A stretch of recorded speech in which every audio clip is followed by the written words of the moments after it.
드라마나 이제 영화를 보다 보면 다 끝난 이야기 같이 완전히 이제 스토리가 끝난 것 같은데 갑자기 모든 상황과 이 플롯이 바뀌면서 새로운 이야기가 전개되는 그런 모습을 볼 수 있습니다.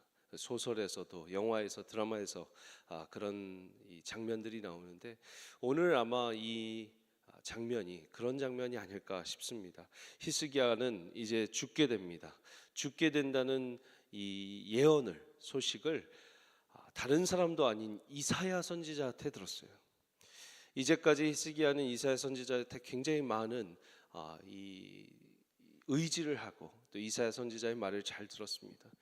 그런데 이 이사야 선지자가 와서 너는 곧 죽게 될 것이다, 하나님께서 말씀하셨다 이야기를 했는데 히스기야가 이제 기도하고 병이 고침받아서 15년을 더 사게 되는 그런 장면을 우리가 보고 있습니다. 1절 보시면 히스기야가 병들어 죽게 되었다 이야기를 합니다. 여러분, 이때 이제 여러분들 계속해서 큐티를 해오셔서 알겠지만 아수르가 이제 쳐들어오고 계속해서 대진을 하고 있다가 이제 조금 나아질 때예요. 아수르의 전쟁이 완전히 끝나진 않았지만 이제 조금 나아지고 살만한 상황 가운데 왕권을 강화시키고 이제 히스기야가 다시 한번 일어나야 되는 때인데 병에 걸렸다라고 얘기합니다. 우리의 삶이 이럴 때가 참 많은 것 같아요. 이제 좀 살만하고 이제 좀 괜찮아지고 영주권을 오랫동안 기다려서 너무 이민 생활이 어렵고 그러다가 이제 영주권이 막 나왔는데 몸이 아프고 병원 신세를 지게 됩니다. 평생을 정말 달려오고 이 인생 가운데 모든 힘을 전력을 쏟아서 이제 조금 아이들 대학 보내고 아이들 이제 시집장가 보내고 조금 쉬려고 하는데 이제 몸이 편치 않죠. 우리 인생이 사홍지마라고 하지 않습니까?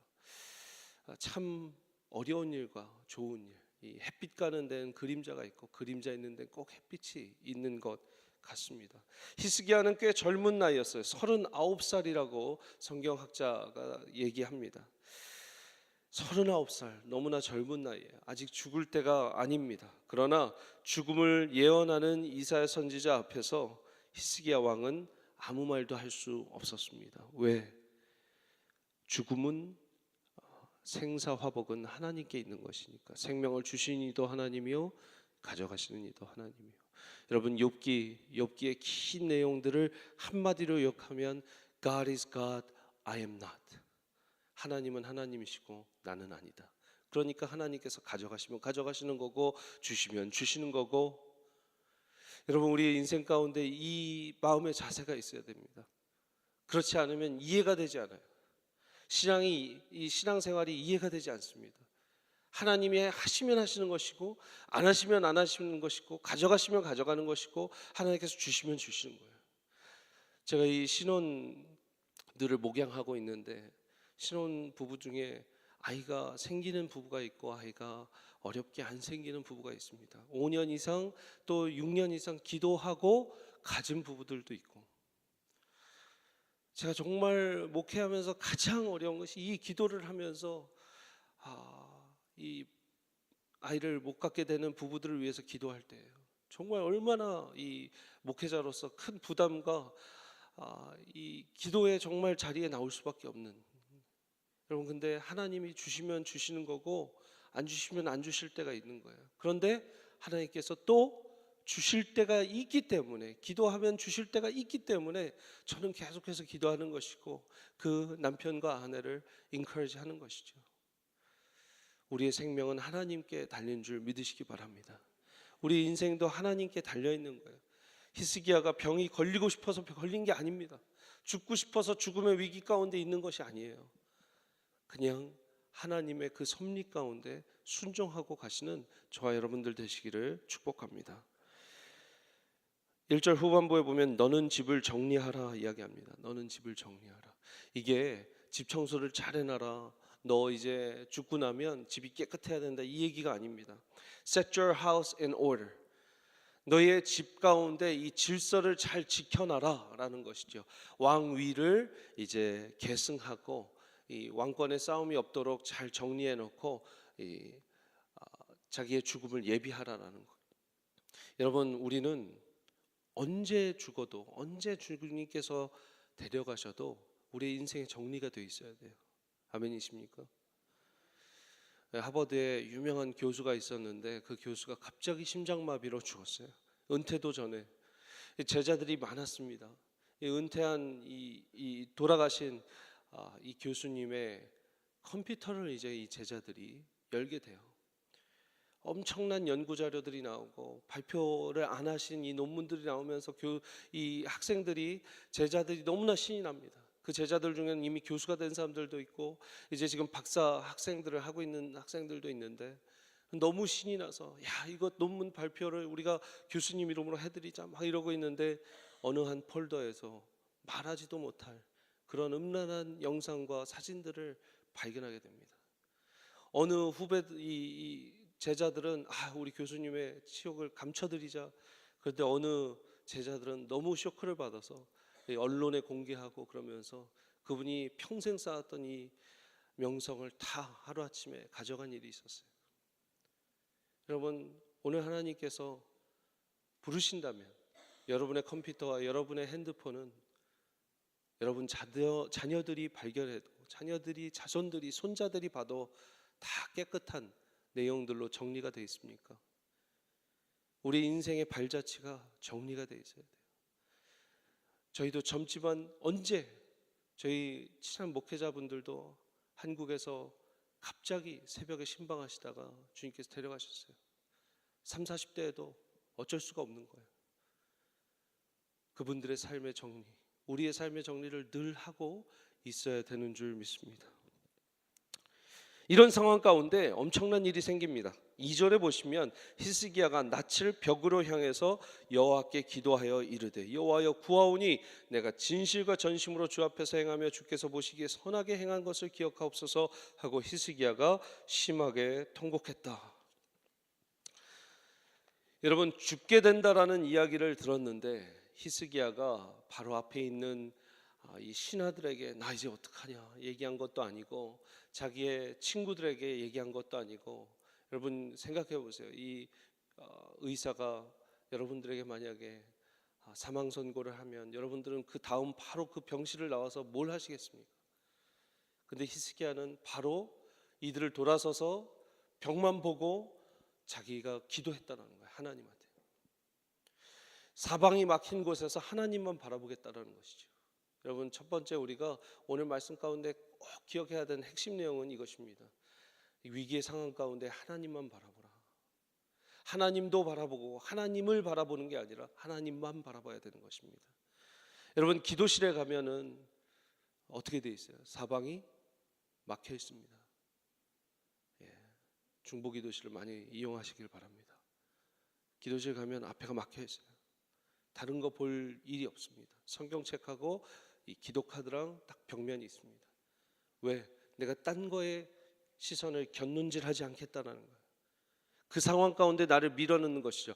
목사님 안방에서 기도할 수 있고 거실에서 기도할 수 있고 주방에서 기도할 수 있는데 왜 또 기도실 가서 기도합니까? 나를 그 상황 가운데 놔야 되니까. 나를 하나님만 볼 수 있는 상황 가운데 놔야 되기 때문에. 어느 선교사님이 몽골에서 선교하시는 분이 한국에 오셔서 이런 이야기를 많이 들었다고 해요. 성도님들이 걱정해주고 권면해 주시면서 선교사님 얼마나 힘드세요? 몽골이 너무 힘들죠. 척박하시죠. 그 선교사님이 그런 인사를 듣다가 성도님 얼마나 힘드세요? 서울에서 신앙생활하기 너무 힘드시죠?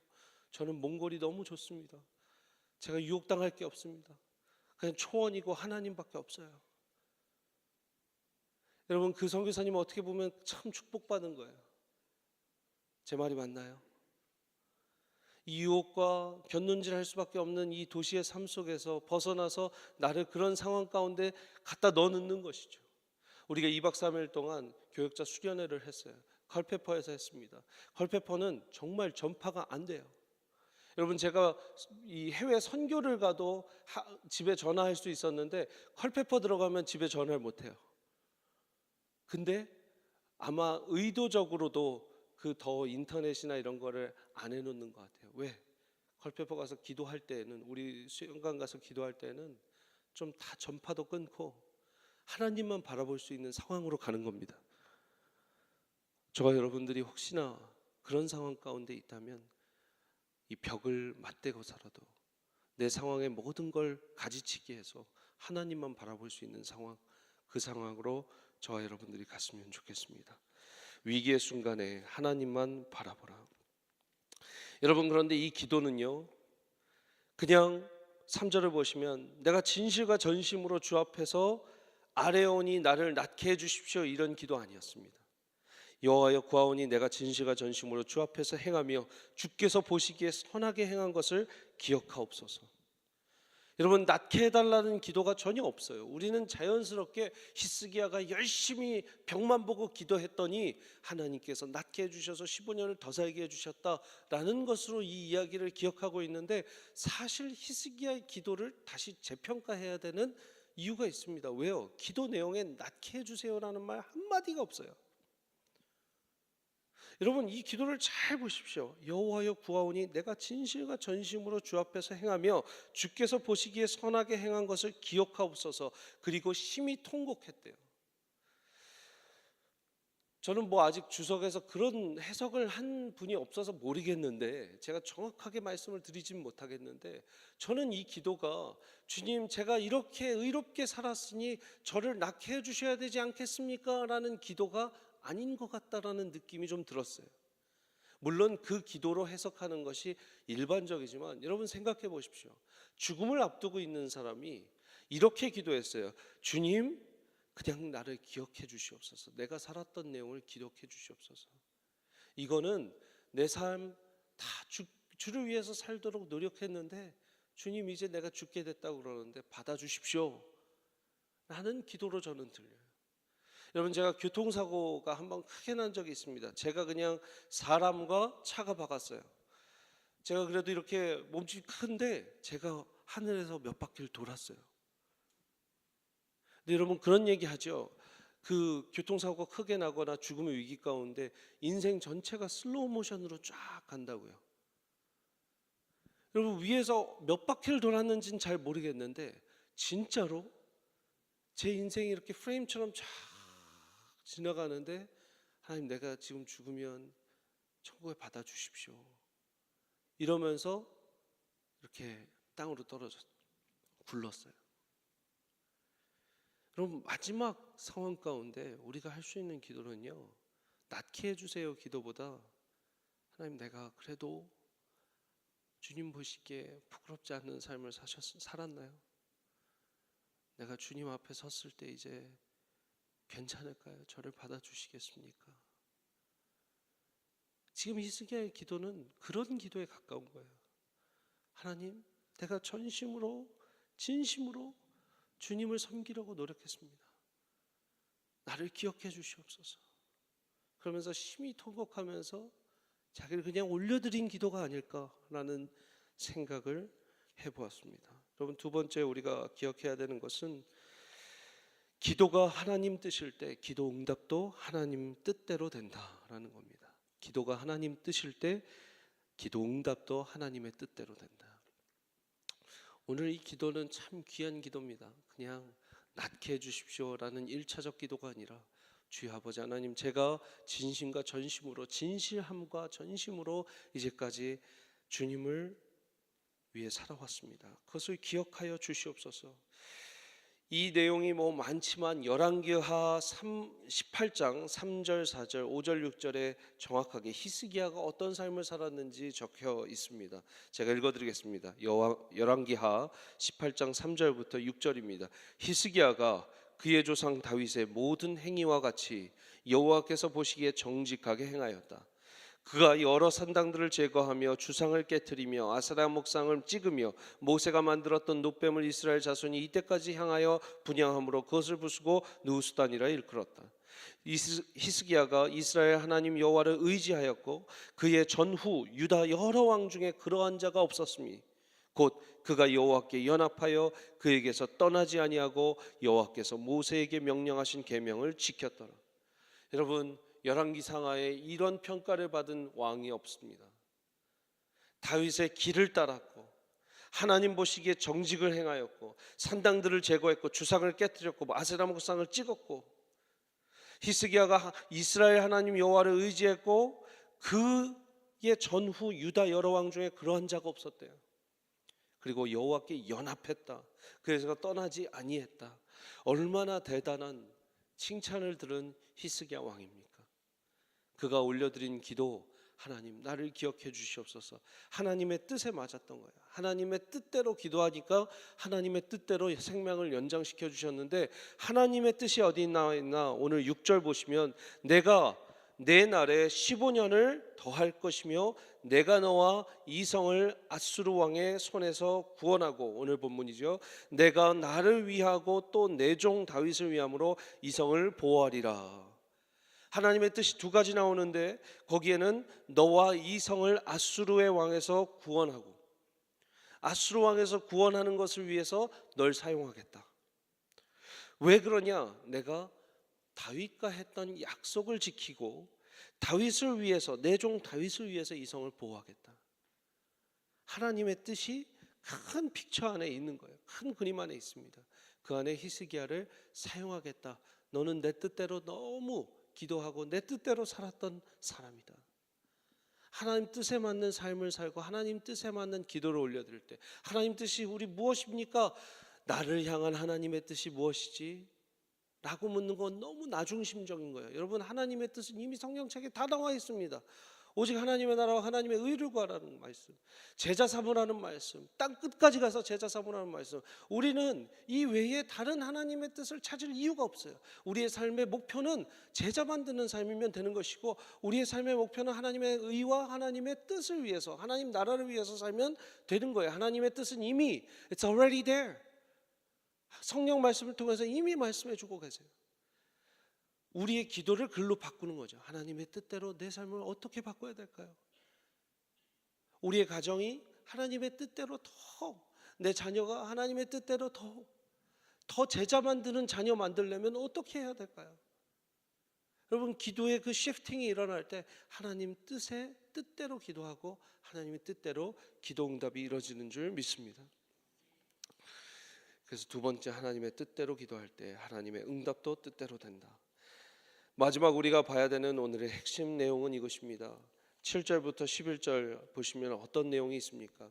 이제 회복의 징표를 봤는데 10절 보시면 히스기야가 대답하되 그림자가 10도를 나아가는 것은 쉬우니, 이제 해가 앞으로 가는 건 쉽잖아요. 시간이 앞으로 가는 건 어떻게 보면 좀 가능한 일인데 해가 거꾸로 가는 거는 어려운 일이에요. 그죠? 우리가 30분을 돌릴 수는 없어요, 시간을. 30분을 바로 앞으로 갈 수는 그것도 어렵지만, 이 봤을 때 징표가 그림자가 10도를 앞으로 가는 것보다는 시간이 거꾸로 가는 그림자가 10도 뒤로 가면 내가 더 하나님의 뜻으로 믿겠다라고 히스기야가 얘기하고 그런 일이 일어납니다. 여러분, 해도 바꾸실 수 있는 하나님이 히스기야 병을 낫게 하실 수 있어요, 없어요? 있는 것이죠. 우리의 삶의 세 번째, 증거와 간증이 있는 삶을 꿈꾸십시오입니다. 여러분, 전도할 때 가장 좋은 방법은 여러분이 어떻게 변했는지 간증하면 돼요. 물론 다리에와 사형 이런 것을 통해서 말씀과 이 그림으로 보여줄 수 있고 또 정확한 프레임 안에서 전도할 수 있지만, 내가 변했습니다. 내가 이렇게 살았는데 이제는 이렇게 하나님을 위해서 살고 있습니다. 이야기하면 가장 그게 효과가 빠른 전도 방법입니다. 여러분, 내 삶에 간증이 있으면 하나님을 무시할 수가 없어요. 아멘이십니까? 간증과 이런 징표가 있으면은요, 그리고 그것이 한 번 있으면 안 돼요. 인생 가운데 내가 청소년 어느 수련회에서 하나님을 이렇게 만났습니다. 예수님 이렇게 영접했습니다. 아직도 그 징표, 그 증거, 그 간증 하나로 살아가시면 인생 가운데 믿음이 약해질 수밖에 없는 것이죠. 매주, 매달 이런 역사가 한 번씩 일어나면 여러분 얼마나 익사이팅하게 신앙생활 하는지 몰라요. 제가 마지막으로 이 말씀 나누고 끝을 맺겠습니다. 제가 이렇게 코스모스 길을 산책하고 있는데 제가 계속 기도하고 있었던 내용이 있었어요. 이 뒤에 코스모스 길을 걸으면서 혼자 찬양 이어폰을 꽂고 걷고 있는데 갑자기 하나님께서 무릎을 꿇으라는 말씀을 주시는 거예요. 그래서 조금 질퍽거리는 그 땅인데 그냥 무릎 꿇고 기도했어요. 기도하는데 정말 이 땅을 밑에다 대고 손을 밑에다 대고 기도하고 있는데 갑자기 찬양이 바뀌는 거예요. 뭐 제 옷깃을 스쳤는지 뭐 했는지 모르겠어요. 갑자기 찬양이 바뀌어요. 중간에 끊어지고 다음 찬양으로 가는데 그 다음 찬양이 저도 이제 놀라면서도 잘 들어보자. 전주가 흐르고 이제 가사가 나오는데 제가 이제까지 기도했던 내용의 응답이 그 찬양을 통해서 이루어졌어요. 그 4, 5분 동안 그 찬양이 있는데 얼마나 울었는지 몰라요. 하나님, 내가 기도하고 있었는데 이 내용을 이렇게 정말 여러분들 매일 걸어가는 그 길 가운데 그 땅 위에 제 눈물이 나고 하나님 나에게 응답해 주시는군요. 감사합니다. 이제 그 찬양은 저에게 이런 10도의 그림자와 같은 징표가 되는 거예요. 매달 매주의 삶 가운데 이런 역사가 일어나면 여러분 하나님을 경험하는 삶이 되는 것이죠. 여러분들 축복합니다. 그런 징표와 간증이 있는 삶을 오늘도 사시기를 주의 이름으로 축복합니다. 같이 기도하시겠습니다.